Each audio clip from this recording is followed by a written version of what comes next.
മറ്റുള്ള സഹോദരി സഹോദരന്മാരും നമ്മൾ വളരെ സന്തോഷത്തോടു കൂടിയിട്ട് ഇരിക്കേണ്ട ഒരു സമയമാണ്.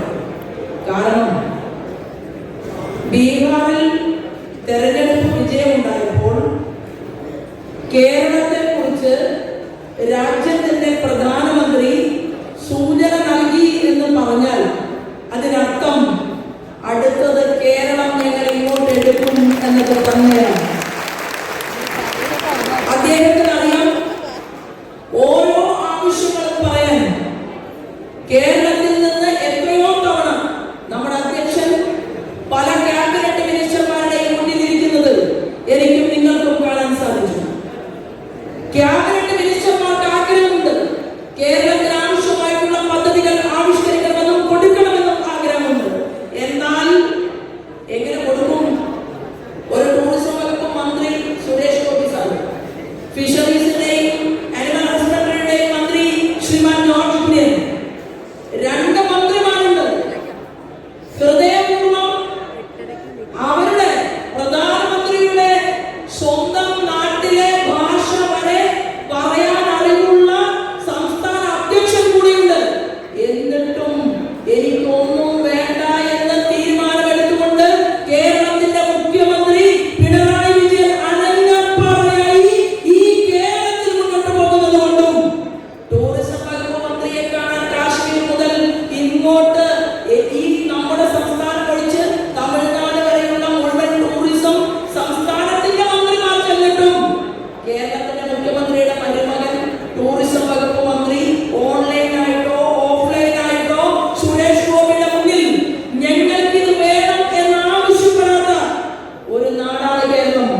അവതരിപ്പിച്ചിട്ടുള്ളത്.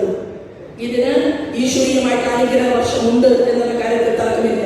അനുഗ്രഹമുണ്ട് എന്നുള്ളത് കൊണ്ടാണ് നമ്മുടെ കേരളത്തിന്റെ ചാണക്യനായിട്ടുള്ള ശ്രീമാൻ കരുണാകരന്റെ മകൾ പോലും ഭാരതീയ ജനതാ പാർട്ടിയുടെ കുംഭഹരിത പതാക പിടിക്കാൻ തയ്യാറായിക്കൊണ്ടാണ് എന്റെയും നിങ്ങളുടെയും കൂടെ ഈ തൃശ്ശൂർ പേരൂരിലും കേരളത്തിലും പ്രവർത്തന സജ്ജമായെങ്കിൽ കേന്ദ്രത്തിൽ വലിയ വലിയ ചുമതലകൾ വഹിച്ചിട്ടുള്ള ആന്റണിയുടെ മകൻ ശ്രീമാൻ അനിൽ ആന്റണി ഉൾപ്പെടെ ഇനി ഭാവിയുള്ളതും ജനപക്ഷത്തു നിൽക്കുന്നതുമായിട്ടുള്ള രാഷ്ട്രീയം അത് ഭാരതീയ ജനതാ പാർട്ടിയുടെ എൻഡിഎയുടെ രാഷ്ട്രീയമാണ് എന്ന് ബോധ്യപ്പെട്ടുകൊണ്ട് നമ്മുടെ പ്രസ്ഥാനത്തിനകത്തേക്ക് വന്നു നമ്മുടെ സഹോദരി ഉൾപ്പെടെ.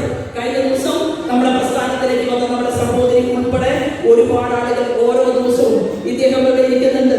കാരണം അറിയപ്പെടുന്ന ഒരു തറവാട്ടിലെ കാരണവർ പോലും നമ്മുടെ പാർട്ടിക്കകത്തേക്ക് കടന്നു വന്നിട്ടുണ്ടെങ്കിൽ നിങ്ങൾ അടുത്ത് തെരഞ്ഞെടുപ്പ് കഴിഞ്ഞ് വരുമ്പോ ഇവിടെ ഷാളിട്ട് ചിരിച്ച് സ്വീകരണം ഏറ്റുവാങ്ങിയവരും ചില സീറ്റുകളൊക്കെ അങ്ങോട്ടും ഇങ്ങോട്ടും മാറിയപ്പോ മനസ്സിനകത്ത് എന്റെ സീറ്റ് അതായിരുന്നല്ലോ എന്ന് ചിന്തിച്ചവർ മനസ്സിലാക്കുക, ആ സീറ്റിൽ നിങ്ങൾ പ്രവർത്തിച്ചിട്ടുണ്ട്, നിങ്ങൾ ജനങ്ങൾക്ക് നീതി ചെയ്തിട്ടുണ്ട്. ഏത് സീറ്റിൽ നിന്നാലും നിങ്ങൾ വിജയിക്കും. കാരണം വോട്ട് ശ്രീമാൻ നരേന്ദ്രമോദിക്കുള്ളതാണ്.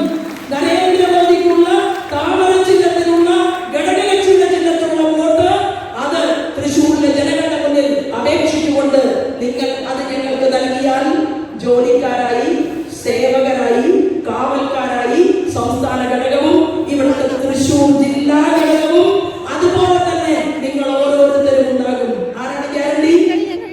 ഗ്യാരണ്ടിയായി സ്റ്റേജിൽ ഇരിക്കുന്ന ആളുകൾ. പാർട്ടിയുടെ സംസ്ഥാന അധ്യക്ഷൻ തന്നെ പറയുകയുണ്ടായി, ഞങ്ങൾ ജനങ്ങൾക്ക് വേണ്ടി ചെയ്യുന്ന പദ്ധതികൾ. ഇതാ ഇന്ന് ഒരു റിപ്പോർട്ട് 4 മണിക്കൂർ മുമ്പ് ശ്രീമാൻ സുരേഷ് ഗോപി അദ്ദേഹത്തിന്റെ ഫേസ്ബുക്കിൽ ഒരു പോസ്റ്റ് ഇട്ടിട്ടുണ്ട്. 300 കോടിയിലധികം വരുന്ന തുക 900 ദിവസത്തിനുള്ളിൽ തൃശ്ശൂരിൽ നടപ്പിലാക്കാൻ കേന്ദ്രമന്ത്രി പറഞ്ഞിരിക്കുകയാണ്. ഇതിന് നീട്ടിക്കൊണ്ടുപോകാൻ സാധ്യമല്ല എന്ന് പറയുകയും അദ്ദേഹത്തോട് അവർ കാര്യങ്ങൾ വിശദീകരിക്കുകയും ചോദിച്ചറിയുകയും ചെയ്തുകൊണ്ട് അദ്ദേഹത്തിന് അനുദിന വർഷം കഴിഞ്ഞു വരുന്ന ഫേസ്ബുക്ക് പോസ്റ്റ് അദ്ദേഹത്തിന്റെ പുറത്തു വന്നിരിക്കുകയാണ്. അതുകൊണ്ടാണ് പ്രവർത്തിക്കാനുള്ള വഴി അതിന് ഈ പ്രാദേശിക തെരഞ്ഞെടുപ്പിന്റെ ഭരണസമിതികൾക്ക് സൃഷ്ടിക്കാൻ സാധിക്കും. എല്ലാ വീടുകളിലേക്കും പോകണം. ഞാൻ എന്റെ വാക്കുകൾ നിർത്തുകയാണ്. കോൺഗ്രസുകാരുടെയും മാർക്സിസ്റ്റുകാരുടെയും ലീഗുകാരുടെയും വീടുകളിലേക്ക് പോകണം. എന്താ കാരണം എന്നറിയുമോ? അവിടെയെല്ലാം പുറത്തിറങ്ങി വന്ന് കാമിഷാൽ നമ്മുടെ ഈ കുങ്കുമരുന്ന പതാക സ്വീകരിക്കണോ വേണ്ടയോ എന്ന് ചിന്തിക്കുന്ന, മോദിജിയെ സ്നേഹിക്കുന്ന, ആരാധിക്കുന്ന ഒരുപാട് ആളുകൾ കൈപ്പത്തിയിൽ നിന്ന് താമരയിൽ വോട്ട് നൽകുന്ന കാര്യത്തിൽ ഒരു തർക്കമില്ല. ഞാൻ അനുഭവസ്ഥയാണ്.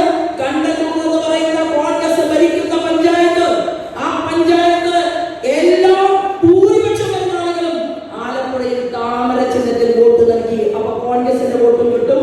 കരുവാറ്റ പഞ്ചായത്ത് അരുവാചുറ്റിക നക്ഷത്രത്തിൽ വോട്ട് ചെയ്യുന്ന അവർ ഭരിക്കുന്ന പഞ്ചായത്ത് നമുക്ക് 1ാം സ്ഥാനം കിട്ടിയെങ്കിൽ ആലപ്പുഴയിൽ മാറാമെങ്കിൽ തൃശ്ശൂരിൽ 25,000 വോട്ടിന് വിജയിച്ച സുരേഷ് ഗോപിക്ക് വോട്ട് ചെയ്ത അതേ കൈകൾ കൊണ്ട് അതേ മനസ്സോട് കൂടിയിട്ട് ഇവിടുത്തെ മുഴുവൻ ആളുകളുടെയും വോട്ട് ചോദിക്കുക.